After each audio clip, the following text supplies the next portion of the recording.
The Wittgenstein was infamous for not having read very much in the history of philosophy. In fact, he confessed to his students that he had never read anything by Aristotle.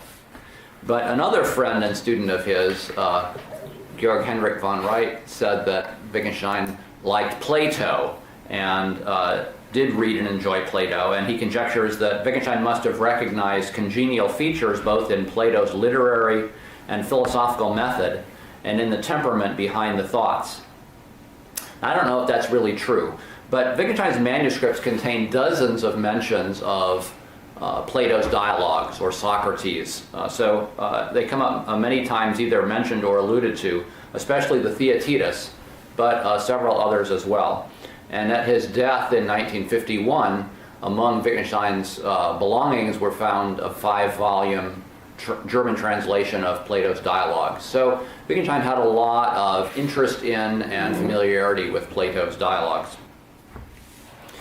Socrates, in Plato's early dialogues, regularly asks, what is X? Whether that be virtue or piety or knowledge. And I construe this as a request for a definition. You know, give me the definition of virtue, or the definition of knowledge, or definition of piety. But Socrates' interlocutors, that is the people he spoke with, initially respond to his request only with examples or instances of the term. So when he asks, what is virtue? Meno says, well, there's the virtue of men, and there's virtue of husbands, and virtue of slaves, and so forth. And when when Socrates asks the Euthyphro, what is piety? Euthyphro famously answers, well, it's what I'm doing right now. And so these are just giving examples or illustrations. They're not really giving definitions. Socrates always responds by pushing the interlocutor for a definition that provides what we would call an essence, or what philosophers would call an essence, a set of necessary and sufficient conditions for the term under discussion. What it is that underlies the instances in virtue of which they are instances of the concept in question. So in the Euthyphro, for example, Socrates says, now, bear in mind, Euthyphro, then, I did not bid you to tell me one or two of the many pious actions, but that form itself that makes all pious actions pious. The interlocutors generally come to see what he's looking for, and they do offer some essence that turns out usually to be either too broad or too narrow, or both. And then discussion proceeds until usually the interlocutor gets tired or pleads other obligations, and the dialogue generally ends before a satisfactory definition is found. And so these early Socratic dialogues are usually called aporetic dialogues, based on the Greek word aporia, which means puzzlement. They end in puzzlement, no definitions ever found. Socrates, in these early dialogues, does not imagine that these concepts might fail to have an essence, or might not need an essence. Socrates seems not even to consider the possibility that the concept might lack such an essence.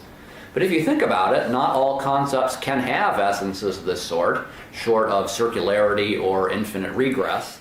So one should always keep in mind that a concept may lack an essence. This line of response to Socrates is Wittgenstein's well-known critique of essentialism regarding the unity of a concept.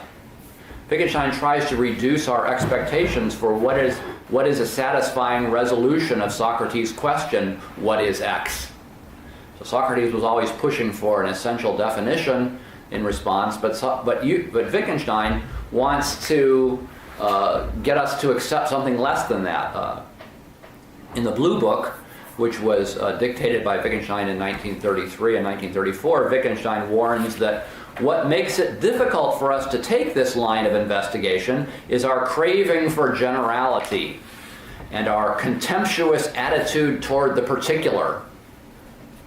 And you can almost hear him directing that comment at Plato and Socrates, who were always interested in sort of generalizing or universalizing or making more and more abstract, whereas Wittgenstein was more interested in the concrete. So in the philosophical investigations, Wittgenstein addresses this issue, this particular issue of defining a term by a discussion of the concept of game. And it's pretty famous, and if you think about it, it's kind of hard to define what a game is. And if you try, you usually come up with something that includes a lot of games but excludes other ones, or ends up including some things that are not games. It's a fun little game to try and define game, and Wittgenstein anyway thought that you couldn't ultimately succeed at that. So Wittgenstein sees Socrates' demand for an essence for a concept as a compulsion that holds us captive, as something that kind of drives us on and we have trouble escaping. Wittgenstein says, in a way sort of quoting Socrates, Wittgenstein says in Philosophical Investigations 66, he says, there must be something in common, as though the term game wouldn't have any meaning unless you could find that essence that lies behind it that covers all and only those cases that are games. So to escape from this, what he sees as a prejudice that he thinks that Socrates has, to escape from this prejudice, Wittgenstein recommends, don't think, but look. And the idea behind that recommendation is that when you think about something, then you bring with you all of the sort of intellectual baggage of your point of view. But if you look, that is to say, if you kind of look at particular examples, if you see how things are used, that's a way, I think Wittgenstein thought, to sort of bring you back down to earth. Instead of hovering up in the sky with the Platonic forms in the abstract, you're coming back down to earth and looking at concrete cases. Thinking leaves us beholden to the temptations of our times, but looking brings us back to earth. And if you do come back to earth, Wittgenstein thought, then we see only, as he said, a complicated network of similarities. So if you were to lay out a bunch of examples of games, Wittgenstein thinks really what you'd ultimately find is a complicated network of similarities, not a sort of essence. And as he said as Wittgenstein said in a lecture in 1936, he said, we might solve certain puzzles by pointing out that we mustn't look for one common property to be found in all cases. A kinship may be there, but with no common property to which you can point. And this is what Wittgenstein called a family resemblance. And so, whereas Socrates was always pushing for an essence, a set of necessary and sufficient conditions that lie behind a concept, Wittgenstein wanted us to accept that it might be enough just to note a set of resemblances that he calls family resemblances that kind of hold all the examples together. Some have responded to Wittgenstein's position here by trying to offer especially careful definitions of game. And if you look up game on Wikipedia, for example, if you search the word game on Wikipedia, you'll see that they're trying there to give you an essential definition. Well, even if this were successful, even if someone did come up with a successful essential definition of game, it would not undermine Wittgenstein's point.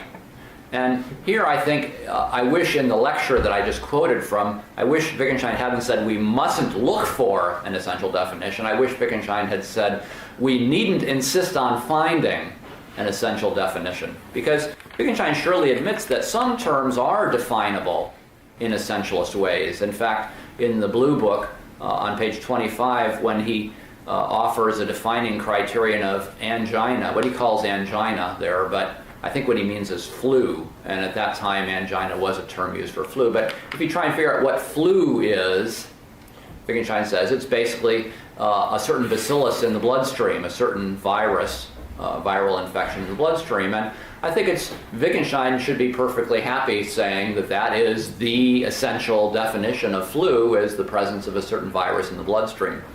Or if you asked, what is a triangle? And someone said, well, it's a closed plane figure with three straight sides. I think Wittgenstein would say, yeah, that's a good definition. So I don't think Wittgenstein is against the possibility of essential definitions.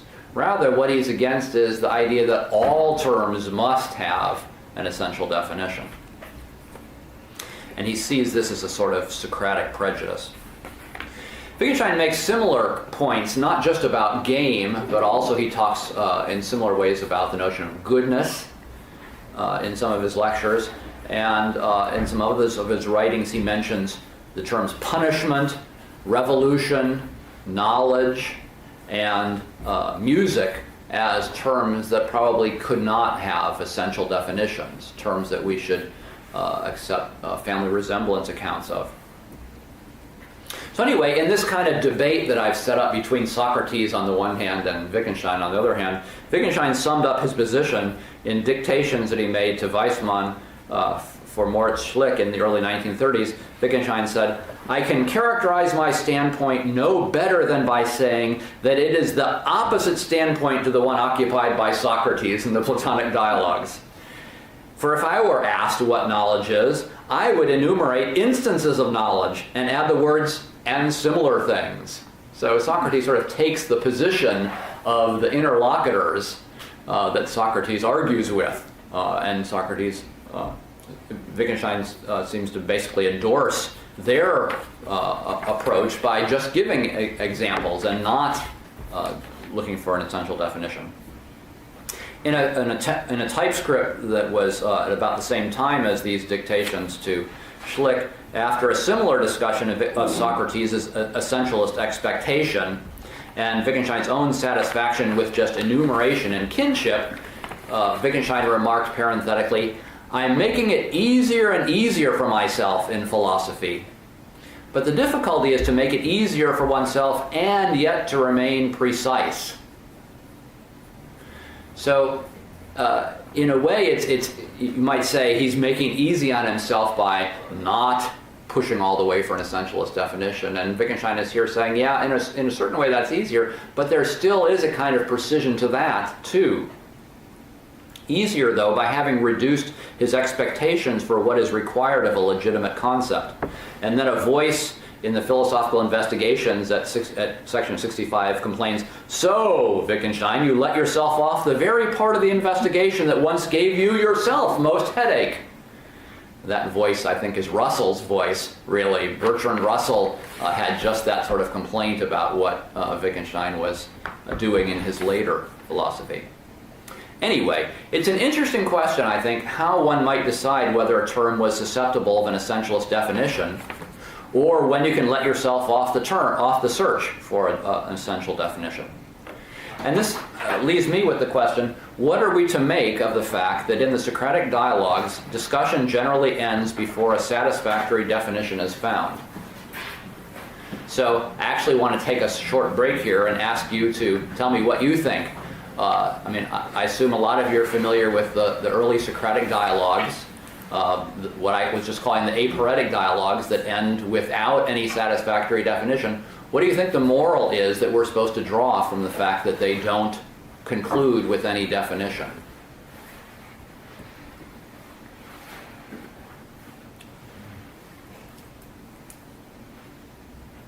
Did you raise your hand? Yeah, okay.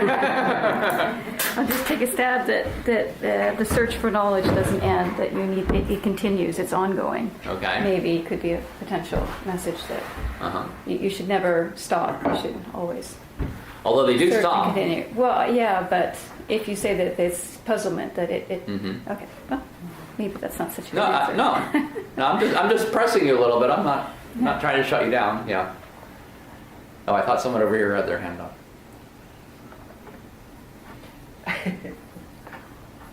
I know you didn't come here to be students, but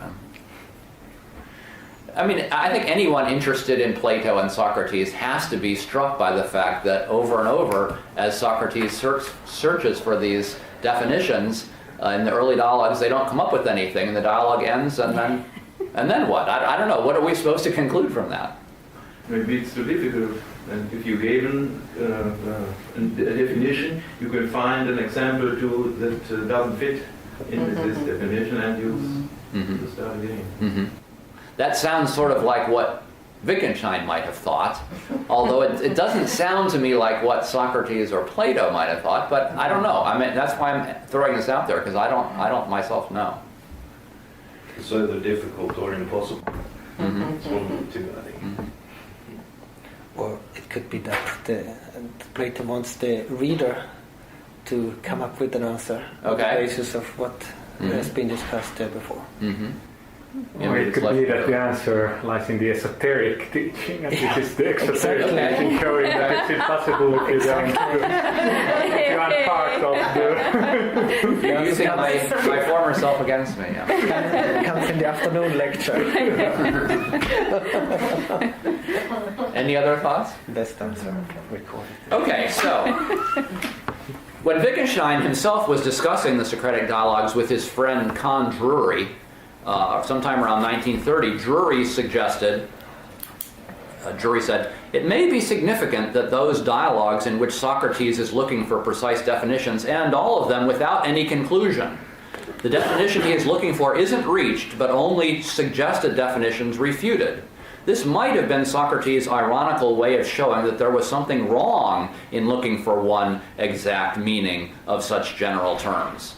That's what Drury said to Wittgenstein.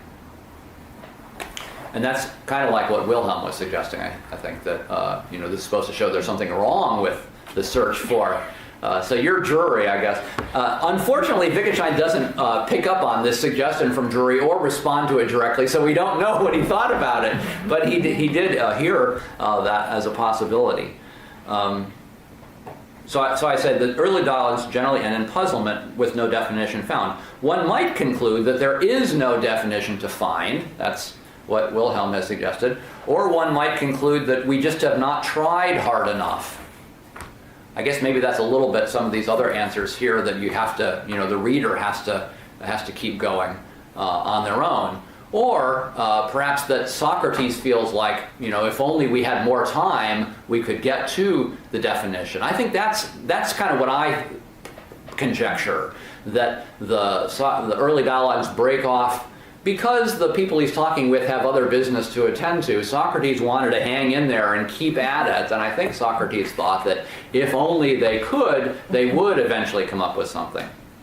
This latter conclusion seems to me to be the one that Socrates prefers. The dialogues often end inconclusively because those people Socrates is talking with basically run out of patience. And it's interesting to look at the early dialogues and see the dramatic context in which they end. For example, the end of the Euthyphro. Euthyphro says, "Some other time, Socrates, for I'm in a hurry now and it's time to go." And in the Protagoras, at 361e, Protagoras says, "We will examine these things later, whenever you wish. Now it is time to turn our attention elsewhere." And in the Republic, this is in the first book of the Republic, but at 331d, where Cephalus, he's the first person that Socrates sort of drills about the nature of justice. Cephalus bows out, saying, "I'll hand over the argument to you, as I have to look after the sacrifice," even though he had just come from the sacrifice. And so I think this was just his excuse for getting out of the discussion.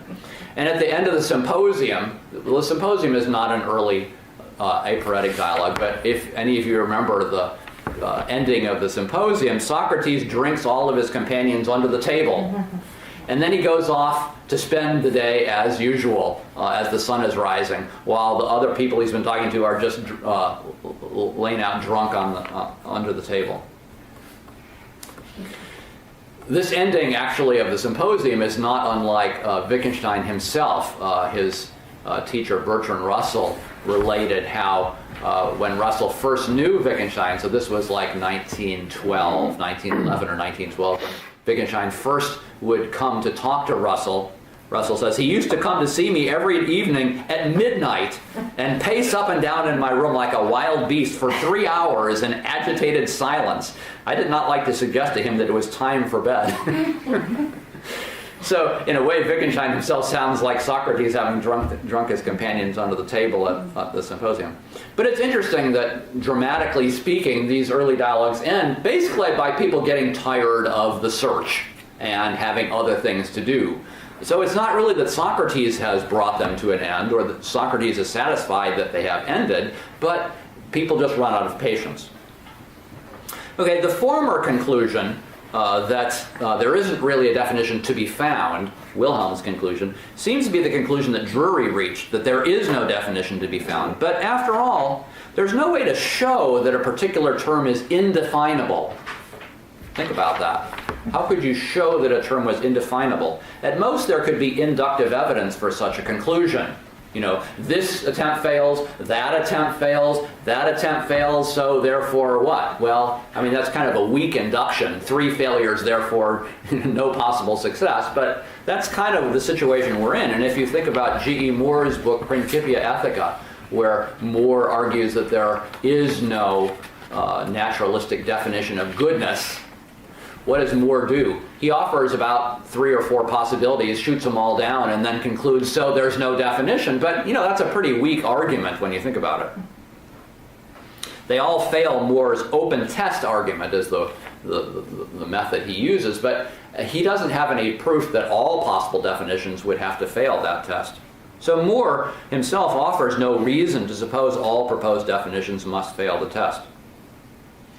The Republic, though, getting around to Plato's dialogue, the Republic, though, is an interesting dialogue in part precisely because it does reach a definition, in particular a definition of justice.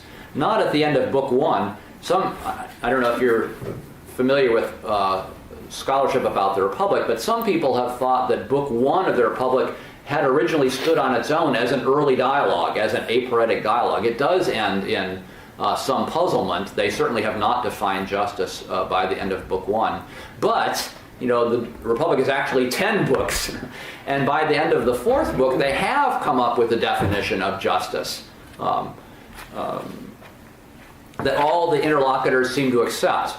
It's a definition of justice in terms of each part doing its own proper job and not interfering with the other parts. And I'm not saying that we should accept this as a good definition, but the interlocutors, at any rate, in the dramatic context of the dialogue, seem to accept this.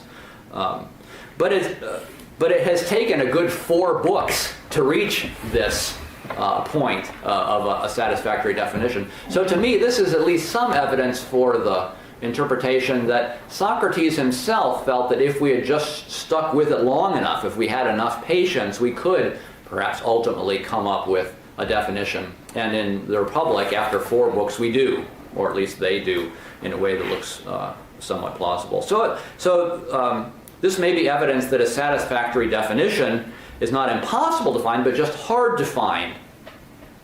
And it leaves open the possibility that G.E. Moore just did not try hard enough to define good, and Wittgenstein did not try hard enough to define game. Maybe if he went on for 4 volumes of the philosophical investigations, he'd have a definition of game. I don't know. But I think Wittgenstein would not want to formulate his difference with Socrates as being over whether there really is a satisfactory, essential definition of game. Rather, I think Wittgenstein would want to put his difference with Socrates as being over whether there must be a satisfactory, essential definition, or whether there has to, whether there needs to be a satisfactory, essential definition of game. It's not that Wittgenstein tires of the search, as the interlocutors in the early dialogues did, but rather Wittgenstein is willing to rest content without achieving the outcome that Socrates seeks. Socrates seeks to keep pushing until you find an essential definition, and Wittgenstein, I think, is willing to say, no, that's enough. We don't need all of that. Having a sense of family resemblance, an interconnected network of similarities, that's enough. The same pattern of difference between Socrates and Wittgenstein seems to emerge in another context too. On December 17th, 1930, while Wittgenstein was in Vienna between academic terms, Wittgenstein met with Moritz Schlick to discuss Schlick's just published book, Problems of Ethics. And according to Weissmann's notes of the meeting between Wittgenstein and Schlick, Wittgenstein said the following. Schlick says that in theological ethics there used to be 2 conceptions of the essence of the good. According to the shallower interpretation, the good is good because it is what God wants. According to the profounder interpretation, God wants the good because it is good.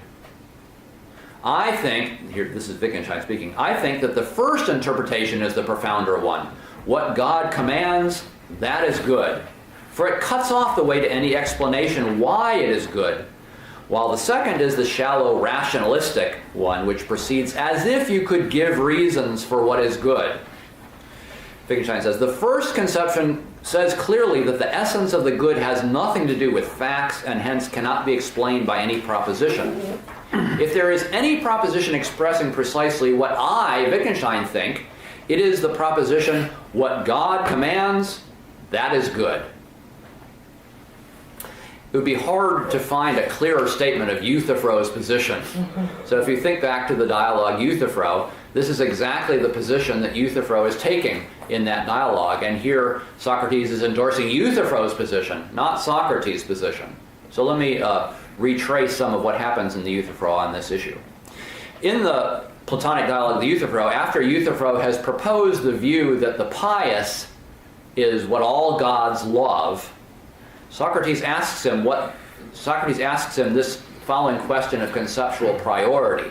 Socrates asks him, is the pious being loved by the gods because it is pious? Or is it pious because it is being loved by the gods? And if you follow sort of modern moral philosophy, you know that this issue that Socrates is formulating here is the question about the divine command theory of ethics. The divine command theory of ethics is that things are right and wrong just because God says so. And the other side, you might say, of the issue is that God commands things or forbids them because they themselves have some ethical status of being independently right or wrong. So Socrates is asking this question of conceptual priority, trying to get Euthyphro to see what the possibilities are. And it's clear what Euthyphro should say in answer to this question, given the position he's been taking, that it is pious because it is being loved by the gods. This is just what Wittgenstein has asserted. But Euthyphro, in that dialogue, does not really understand the question that Socrates has put to him. After a marginally helpful explanation from Socrates, though, Socrates returns with the question, now, Euthyphro, is it being loved then because it is pious or for some other reason?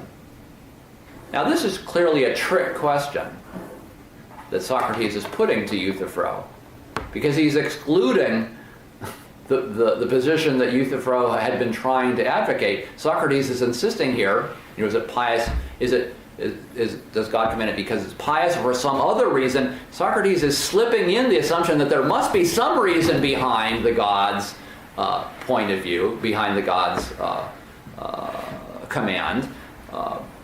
It's clearly a trick question because it builds in the presupposition that it's being loved for some reason or other. Euthyphro does not notice the trick, and so Euthyphro quickly answers, for no other reason. Euthyphro does not have, for after all, if you have to come up with a reason why God commands this or that seems the most plausible one.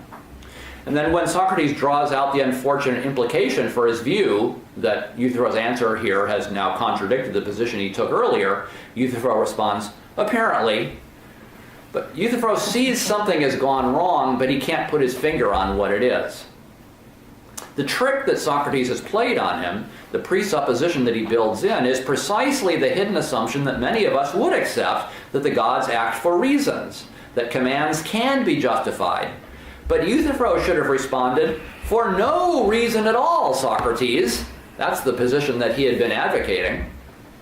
And that response cuts off the way to any explanation why it is good.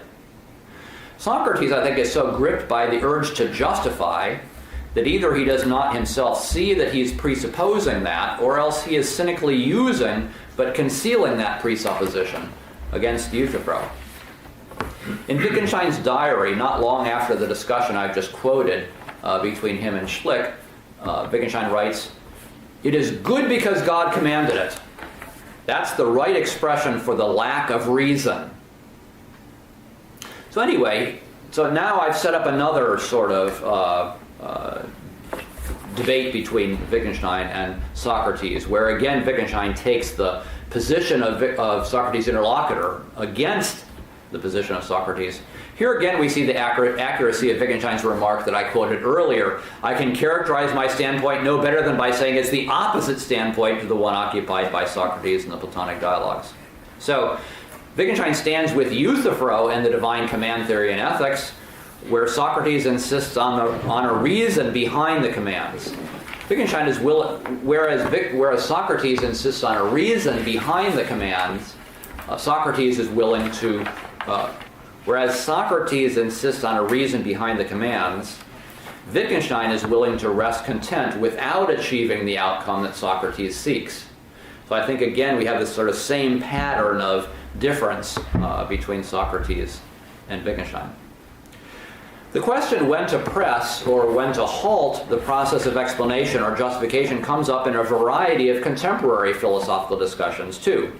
And I just mentioned one raised by Thomas Nagel, who's a contemporary American philosopher. Nagel has an interesting discussion of this issue as it relates to the meaning or absurdity of life. And Nagel says the ability to step back from our life and press for a justification of our activities is one of the things that makes us most human. You know, we can stand back and say, well, why am I trying to get a PhD in philosophy? Or, you know, why am I doing this job? Or why do I want to have a family? We can all, whatever it is that we're doing, we can always step back from it. You know, and this makes us, well, it makes us human. Squirrels just chase acorns or chase other squirrels or whatever. Squirrels don't stand back and say, why am I chasing acorns? Or why should I chase that other squirrel? Squirrels just live. They just do it, so to speak. Humans can live and do it, but they also have this capacity to step back from our life and press for a justification of our activities. This is one of the things that makes us most human, according to Nagel. And this is, indeed, I think, exactly what Socrates has in mind when he says in the Apology at 38a, he says, the unexamined life is not worth living for a man or for a human being. Right? If you just live but don't examine what you're doing, you're not being fully human. The unexamined life is fine for a squirrel, you know, just chasing acorns or whatever they do, but if you as a human being don't examine your life, you're not really living any more than a squirrel is. You're not living a fully human life, I think Socrates thinks. But what Nagel points out is that there's a kind of absurdity that results from this perpetual possibility of regarding everything about which we are serious as arbitrary from a larger perspective. You know, we can always stand back from something that we're doing and wonder about it, and Nagel's thought is that this capacity to always bring into question what you're doing leads ultimately to absurdity. You know, when would you stop? Nagel thinks that this collision within ourselves, as he calls it, is best faced with a sense of irony. The only way to avoid this sort of collision of self-consciousness, Nagel says, would be either never to attain it, that is to say, this sense of self-consciousness, or to forget it. Neither of which can be achieved by the will. You know, you can't sort of will yourself to not ask questions or will yourself to forget questions that you've raised. But here I can imagine we would again find Wittgenstein at odds with Socrates on this point. Socrates doesn't know when enough is enough, we might say. Socrates doesn't know when to stop. Whereas Wittgenstein says, he says this in the Zettel, but he also says it in lectures, he says the difficulty here is to stop. You know, stop the pursuit of explanation or whatever. While the unexamined life may not be worth living, the endlessly examined life, on the other hand, is not livable. You can't live a life endlessly examining everything that you undertake. There has to be some stop to that. Nagel says that once the issue is raised, we cannot forget it through an act of will. But I think what one can do is willingly submit oneself to a process that might predictably lead one to forget it or care less about it. And I think that's why those of us who are not obsessed by questions like this, you know, about the meaning of life or the justification of what you're doing, they usually react to people who are obsessed with questions like this by saying something like, get a life, right? Get a life is a way of, you know, getting your attention off these self-reflective questions. And I think that really is what Wittgenstein would want us to do in one way or another, is find a way to get a life, to not be obsessed with explanation, not be obsessed with justification in these cases. So, we find several ways in which Wittgenstein is clearly at odds with Socrates. In each of these cases, it is because Socrates wishes to push questions further than his interlocutors and to find something deeper. And in each case, Wittgenstein is willing to rest content with something less, I believe. In certain ways, I think this brings Wittgenstein closer to Plato. So now I want to switch and talk about Plato some. I think an important way in which Plato differs from his mentor, Socrates, is that Plato came to think that Socrates' approach to issues was excessively intellectual. It made too little room for the rest of, or the whole human being. In particular, it left too little room for the emotions. So it is that, for example, that Plato's so-called middle dialogues had mythical stories in them. And it's interesting, Wittgenstein had a conversation with a friend of his, Utz Bousma, in 1950, and Bousma reports in the conversation, Wittgenstein reads Plato, the only philosopher he reads, but he likes the allegories, the myths.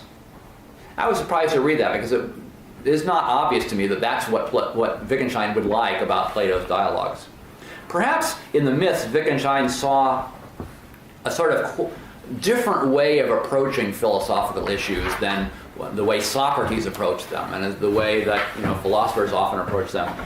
In a passage that I quoted yesterday in my talk, it could be that in the myths Wittgenstein saw the quite different artillery that he sought but never found in trying to address philosophical issues himself in his own work. And here's a passage that I wanted to quote yesterday but had trouble finding it. Eloise finally found it for me, but Wittgenstein wrote in 1933, I believe I summed up where I stand in relation to philosophy when I said, really one should write philosophy only as one writes a poem. That, it seems to me, must reveal how far my thinking belongs to the present, the future, or the past, for I was acknowledging myself with these words to be someone who cannot quite do what he would like to be able to do. So it could be that it's Plato's other ways of approaching philosophical issues that especially interest Wittgenstein, who is himself looking for other ways to approach them. One striking similarity between Plato and Wittgenstein is that both employ the dialogue format. Plato almost always. Wittgenstein at least sometimes, apparently in the philosophical investigations. There's been a great deal of work on characterization in Plato's dialogues. Ruby Blundell and other people have written whole books on character in Plato. And a whole book has been written on the people who were, on who the people were that made appearances in the dialogues. Deborah Nail's book, The People of Plato, is just about all the interlocutors and who they were and the significance of this.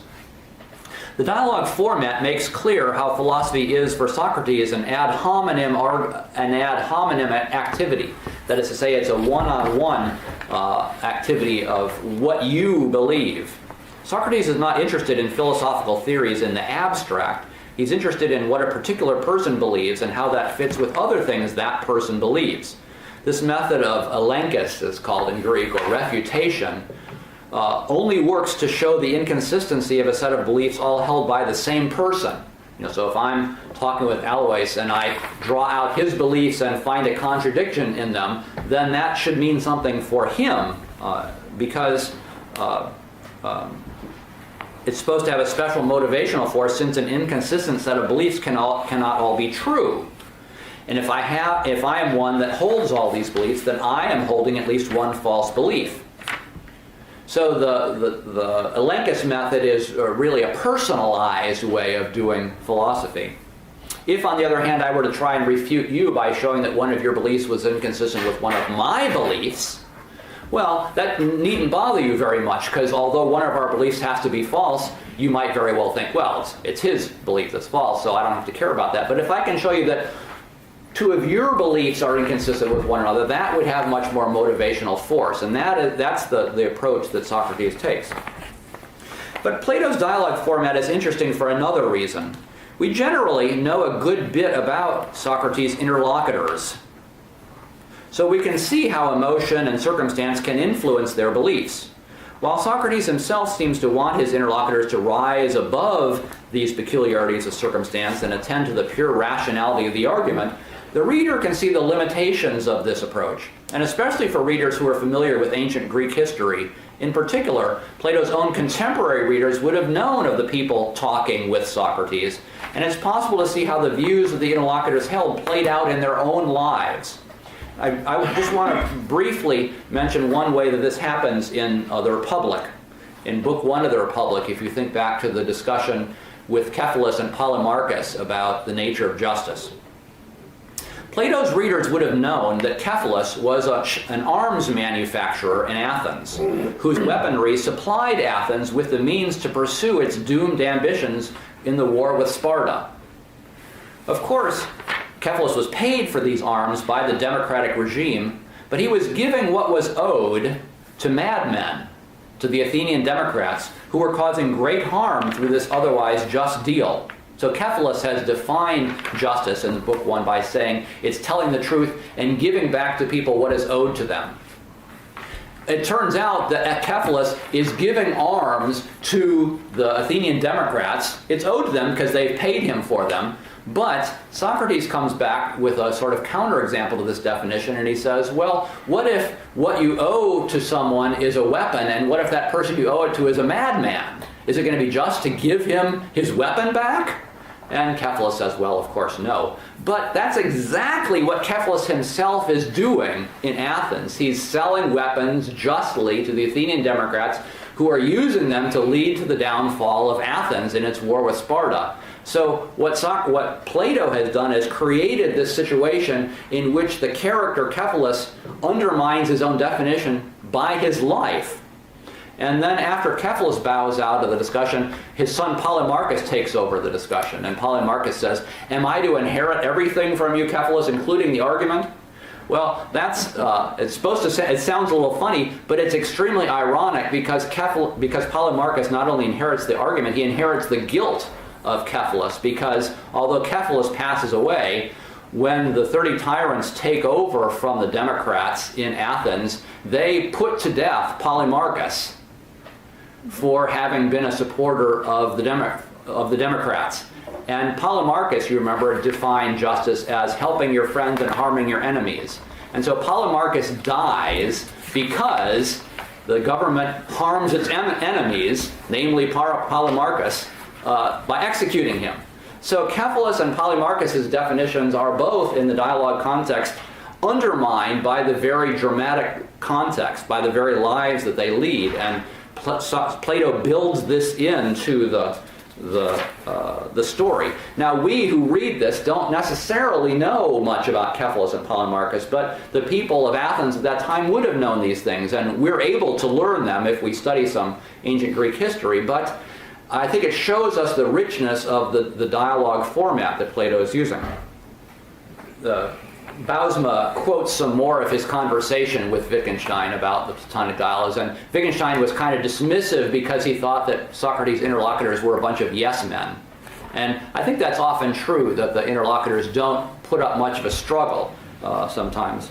I do sympathize with his criticism of the interlocutors as yes men. But Wittgenstein says he doesn't really understand the irony that goes on in this case. And I think Wittgenstein's understanding of the irony of the dialogue is rather shallow. There is the surface irony where Socrates patronizes his interlocutors, but there's also this deeper irony that I was just describing. You might call it Platonic irony, in which Plato undermines his interlocutors. And I think this is very much a part of the dialogic method. And it comes from Plato's wider understanding of the problems of argument.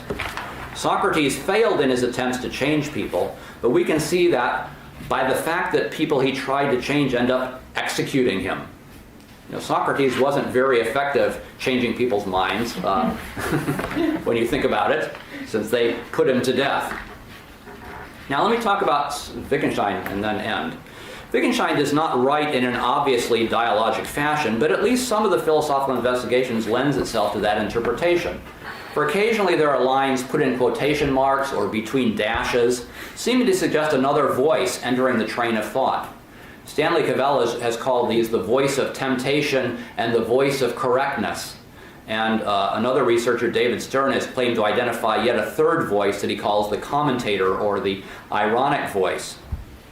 Seeing the investigations as a sort of dialogue has not been straightforward, though, because it has very few of the markings of a dialogue. Most important, no characters are named. Names alone may accomplish rather little, though Deborah Nails does a lot with the historical associations of names mentioned in Plato's dialogues. But even made-up names would allow us to track who is speaking, and thereby allow us to gather comments from a given speaker together to form a kind of point of view. You know, if Wittgenstein had at least labeled who these voices were, we could kind of put them together and formulate points of view. Wittgenstein, though, not only names no speakers, but while he does use some markers, such as quotation marks and so forth, which are taken to identify a voice, he does not use them even consistently, I would say. I should ask some of the scholars here whether they agree with me, whether Wittgenstein consistently uses quotation marks and dashes to indicate interlocutors, but I think that he does not. I think sometimes there's an alternate voice quoted, but sometimes an alternate voice is just voiced, it's not quoted. And this makes it harder to make the case that there are three voices or any certain number of voices. And so this is a problem both in students who study Plato's dialogues and students who study the philosophical investigations. I don't know if you teachers or students have experienced this, but students will often say, well, Wittgenstein said so-and-so. And I'll say, yeah, but that's really an alternate voice. That's not what Wittgenstein is saying. Or, Plato is saying so-and-so. Yeah, well, Socrates said that, but that's not necessarily what Plato meant to be conveying. So there are lots of, complications in dialogic circumstances. One might well think that the voices in the investigations are not, after all, different characters or people, but different inclinations within oneself. I think that's often how it's construed. If this were so, then it might well be difficult to separate and identify them. That might take a sort of psychoanalysis as to, where that voice is coming from. But even if Wittgenstein thought these various voices were in all of us, he also presumably supposes that a certain voice is stronger in some of us and another voice is stronger in others. And I believe this is much closer to the situation myself, since Wittgenstein makes such a big deal about the fact that other people will not understand him. And I used this illustration in answer to a question yesterday, but in trying to understand whether the various voices in Wittgenstein's investigations are just within himself, or ourselves, or are other people voicing something to him, I think it's useful to think whether you're imagining Wittgenstein primarily writing by himself in his study, or whether you're imagining him leading a class in which other people are interacting with him. The one image leads to the idea that there are just voices in his head. The other image leads to the idea that it's more of an interchange. A value of at least somewhat dialogic character of the investigations is that it means to address some of the non-cognitive aspects of belief formation and argumentation and to personalize that address. And this is what I called yesterday Wittgenstein's evangelism. And in my previous talk that I'd given, it has to be noted that in the preface to the investigations, Wittgenstein confesses that he did not find the book to be successful, and he had given up on trying to improve it.